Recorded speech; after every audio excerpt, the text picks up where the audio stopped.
अहमदाबाद की pitch, Gujarat Titans के top 3 batter, Siraj की स्पीड और हेडन का दिमाग। गुजरात टाइटंस ने आईपीएल 2026 के लिए टीम को जो है वो ऑन दी पेपर बहुत बेहतरीन तरीके से उन्होंने तैयार किया है।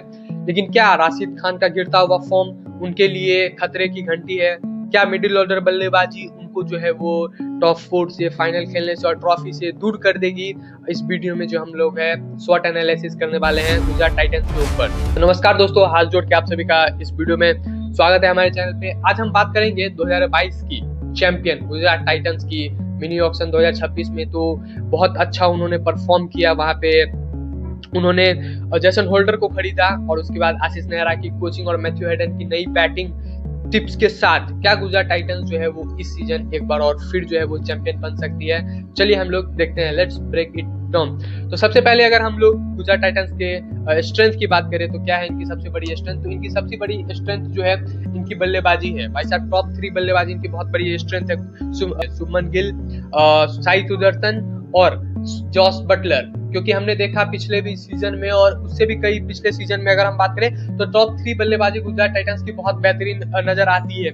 हालांकि उनके जो मिडिल ऑर्डर और फिनिशिंग टच है, फिनिशर बल्लेबाज है, वो हालांकि थोड़े से जो है वो वीकनेस बनते हुए नजर आ रही है। लेकिन टॉप 3 बल्लेबाज उनकी जो है इस सीजन भी बहुत बड़ी स्ट्रेंथ है। और इससे पहले भी हमने देखा है कि टॉप 3 बल्लेबाजी उनकी बहुत बड़ी स्ट्रेंथ जो है वो बन के आती है। दूसरी अगर हम सबसे बड़ी स्ट्रेंथ की बात करें तो इंडियन पेस बैटर इनके पास बहुत बेहतरीन है। Indian pace bowlers Mohammed Siraj और प्रसिद्ध कृष्णा के रूप में बहुत दो बड़े पेसर हैं जो साथ देंगे, जेसन होल्डर और केगिसो रबाडा का। तो इनकी पेस बॉलिंग बहुत बेहतरीन है। अगर हम तीसरे स्ट्रेंथ की बात करें तो स्पिन गेंदबाज, स्पिन किंग राशिद खान। हालांकि राशिद खान का गिरता हुआ फॉर्म एक छोटा सा कंसर्न होगा उनके लिए, लेकिन at the end Rashid Khan तो भाई राशिद खान ही है। अपने दिन पे वो है जो है किसी भी टीम के सामने जो है वो गुजरात टाइटंस को एक तरफा मैच जिताता हुआ नजर आएंगे। और उनके साथ जो है वो साई, कहीं ना कहीं ये दोनों मिलकर गुजरात टाइटंस की बहुत बेहतरीन बना देती है।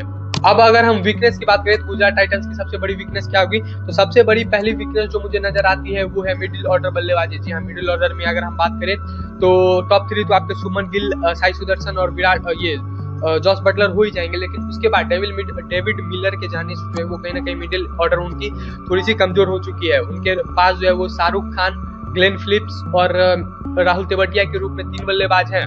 लेकिन ये सब ऐसे बल्लेबाज है कि चले तो शाम तक, नहीं तो शाम तक हिट है। दोनों जो है हिट और मिस वाले प्लेयर हैं। तीनों प्लेयर जो है वो ऐसे हैं। तो कहीं ना कहीं अगर टॉप 3 में से 2 भी प्लेयर नहीं चला तो गुजरात टाइटंस जो है वो उस दिन जो है वो बहुत ज्यादा फंसते हुए बहुत मजबूर नजर आ जाएगी। उसके बाद दूसरे अगर हम बात करें वीकनेस की तो राशिद खान का फॉर्म कहीं ना कहीं जो है वो वीकनेस होगा। पिछले 2 सालों में हमने देखा है कि राशिद खान जो है वो उतना अच्छा परफॉर्मेंस जीटी के लिए नहीं निकल के आ पाया है। मिडिल ऑर्डर में कहीं ना कहीं जहां पे उनकी बहुत ज्यादा जरूरत रहती है, टीम को उनसे उम्मीद रहती है कि वो विकेट निकाल कर देंगे, वहां पे उनका परफॉर्मेंस उतना बेहतरीन 2 सालों में नहीं आया है। हम लोग उम्मीद करेंगे कि गुजरात टाइटंस के लिए राशिद खान का फॉर्म जो है वो आए। और उसके बाद अगर हम तीसरे वीकनेस की बात करें तो अगेन वही है, over dependence on top 3। Shubman Gill, Sai Sudarshan और जॉस बटलर पे गुजरात टाइटंस की टीम बहुत ज्यादा डिपेंडेंट है। अगर हम इसके बाद अपॉर्चुनिटी की बात करें, सबसे बड़ी अपॉर्चुनिटी है जेसन होल्डर के लिए बहुत बड़ी अपॉर्चुनिटी की 7 करोड़ में गुजरात टाइटंस ने उन्हें खरीदा है और वो प्लेइंग 11 में आते हुए नजर आएंगे। तो उनके पास बहुत बड़ी अपॉर्चुनिटी रहेगी कि उनका जो एक्सपीरियंस है वो अपने फिनिशिंग बैटिंग में ला और अपनी गेंदबाजी में मिला। T20 वर्ल्ड कप में उनका बहुत अच्छा परफॉर्मेंस रहा था वेस्ट इंडीज के लिए। तो केगिसो रबाडा के साथ जो है वो गेंदबाजी में उनका योगदान बहुत रहेगा, उनको करना पड़ेगा। उसके बाद फिनिशिंग टच उनको देना पड़ेगा, क्योंकि हमने देखा है कि गुजरात टाइटंस की जो है वो फिनिशिंग टच और यहाँ पे मिडिल ऑर्डर बल्लेबाजी उतनी अच्छी नहीं है। ऊपर से सफिन रदरफोर्ड चले जा चुके हैं, तो कहीं ना कहीं उन पे बहुत ज्यादा जिम्मेदारी रहेगी और उन्हें जो है वो परफॉर्म करना पड़ेगा। दूसरी अपॉर्चुनिटी की बात करें तो वहाँ पे ग्लेन फिलिप्स, इनके पास भी बहुत बड़ी अपॉर्चुनिटी रहेगी। ग्लेन फिलिप्स जो है वो साउथ ऑफ न्यूजीलैंड के लिए उन्होंने बहुत अच्छा परफॉर्मेंस किया है। लेकिन सफिन रदरफोर्ड के जाने के बाद जो वो ग्लेन फिलिप्स जो है वो प्लेइंग 11 में आते हुए नजर आ रहे हैं और उनसे जो है वो जीटी को उम्मीद रहेगी कि वो परफॉर्म करे। और जीटी के मैनेजमेंट जो है वो कहीं ना कहीं उन्हें परमानेंट फिनिशर के तौर पे देख रही है। अगर वो अच्छा परफॉर्मेंस करते हैं तो जीटी के लिए वो परमानेंट फिनिशर, परमानेंट मेंबर जो है वो बन सकते हैं। तीसरे अगर हम बात करें अपॉर्चुनिटी, वहाँ मैथ्यू हेडन का इम्पैक्ट कहीं ना कहीं बहुत बड़ी अपॉर्चुनिटी लाएगी, खासकर शुभमन गिल के लिए। शुभमन गिल के स्ट्राइक रेट पे बहुत बड़ा सवाल हमेशा से रहा है।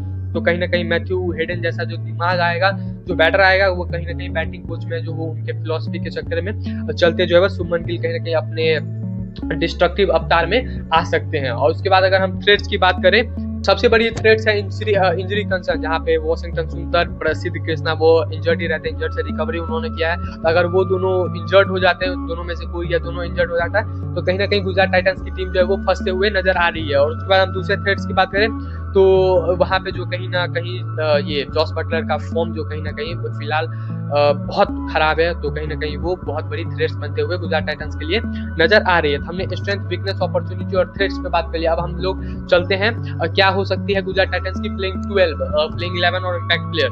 तो वहाँ पे सुमन गिल, साई सुदर्शन और जॉस बटलर, टॉप 3 तो यही है, कोई डॉट ही नहीं है।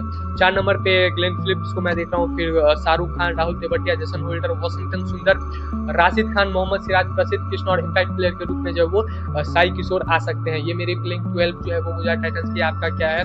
आपको कैसा लगा ये वीडियो? शॉर्ट एनालिसिस कमेंट में जोर से बताएं और ऐसी खबरों के लिए चैनल को सब्सक्राइब, नोटिफिकेशन बेल को जोर से दबा दें।